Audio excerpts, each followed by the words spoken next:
Now listen carefully. Gratitude is not just saying thank you. Gratitude is about being committed to find Christ, to see Christ, and to know Him. Yan ang gratitude. That's why when Jesus saw him, sabi ni Jesus, hindi ba 10 ang gumaling? Lahat kayo gumaling. Sana yung iba, ba't hindi bumalik? So sabi niya, nag-i-expect si Jesus. He's expecting, yes, he's expecting, but he's not expecting a thank you. Di ba tinuro ko sa inyo, when you give something, don't expect anything in return. Ganon din si Jesus. He does not expect us to give Him something in return. You know why? Because our God does not need anything from us. We need everything from God. But God does not need anything from you or from me. That's why when He gave that healing to them, He did not expect anything in return. He expected them to return. Why? Because God would like to give them some more. That's why nung pinatayo ni Jesus yung leper, sabi niya, your faith, in some translations said, your faith has saved you. You did not just receive healing from God, you now receive eternal life. Why? Why did He have something more? Bakit nagkaroon siya ng bonus? Because eternal life, salvation, is knowing Jesus. John 17:3. This is eternal life. This is eternal life, that you know God and Jesus whom He has sent. That is eternal life. That's why your gratitude, yung pagpapasalamat mo sa Diyos, it's not about your thank you. Hindi hinahabol ni Lord yung thank you mo. Ang habol ng Diyos is that you complete the work. I healed you. You rejoice. You are thankful. You came to me. Now, your faith will now know me. You use your faith for your healing. Now you will use your faith to know who I am. And in knowing Christ, you get something more. Not just the healing of your body, now you will have the salvation of your soul. Aakyat ka sa langit kasama ko.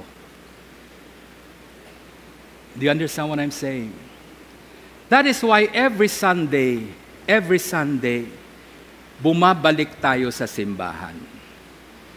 Pwede naman tayo magpasalamat sa labas, pwede naman tayo mag-thank you sa labas, pwede naman tayo pumunta sa Boracay at habang naliligo sabihin mo, thank you Lord. You know? Yan ay sabi ng iba sa akin. Alam mo Bishop, kahit hindi na kami magsimba, punta lang kami ng Boracay at mag-thank you Lord. Sabi mo, yeah, you can do that.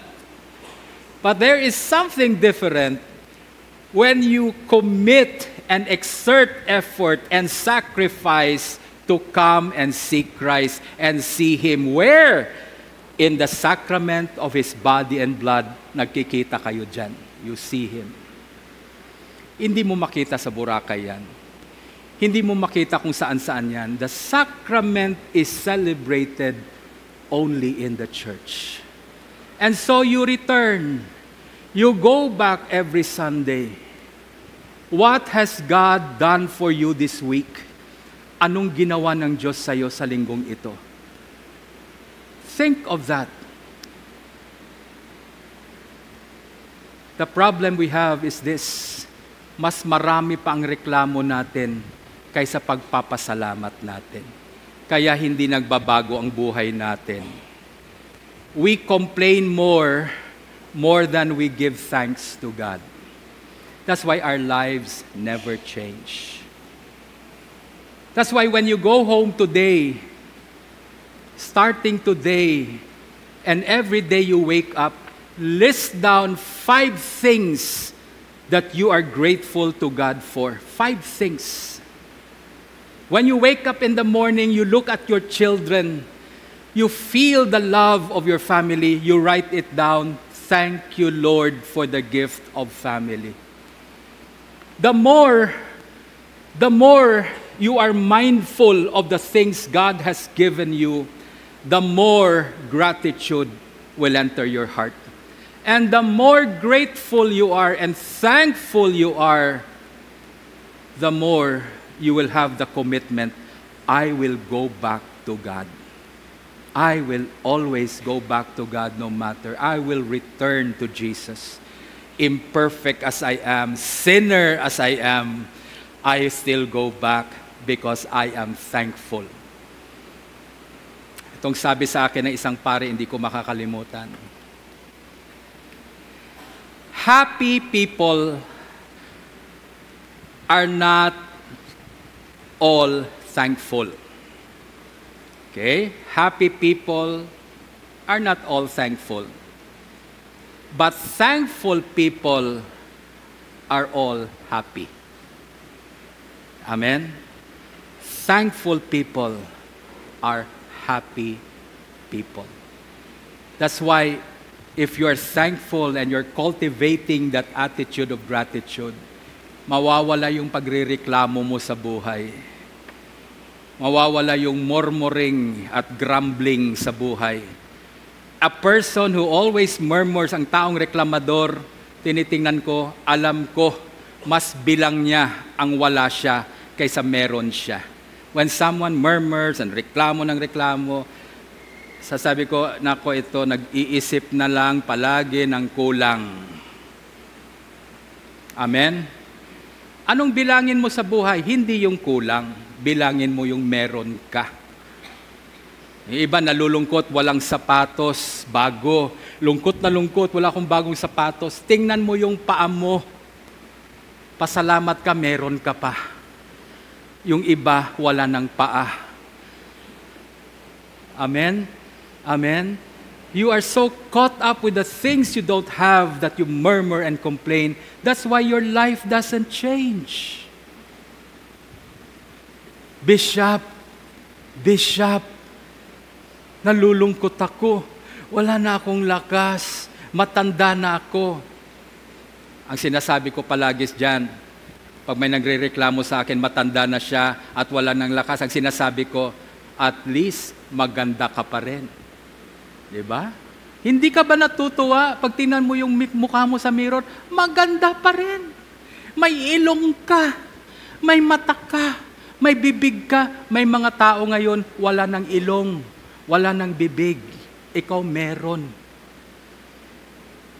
Kaya tingnan mo yung picture mo tingnan mo yung itsura mo sa mirror every day. Kung nakikita mo yung puro na lang puti yung buhok, matanda na, sabihin mo lang, at least Lord, thank you. Guwapo pa rin. Diba? You always have something to thank God for. Amen? Ano rusuwa nato nindo na, hay may sinaing nga isda iya, hay, wa lechon. Ay, lechon tayong nausoy, lechon tayong gusto. Haman nga sinaing ro isda, mauron tayong reklamo ka suwa. Mayad nga ni, nga kaon ka pa. Ro iba, hay gina, suod na lang sa tubo ro pagkaon. Ay hindi uta kakaon, gid.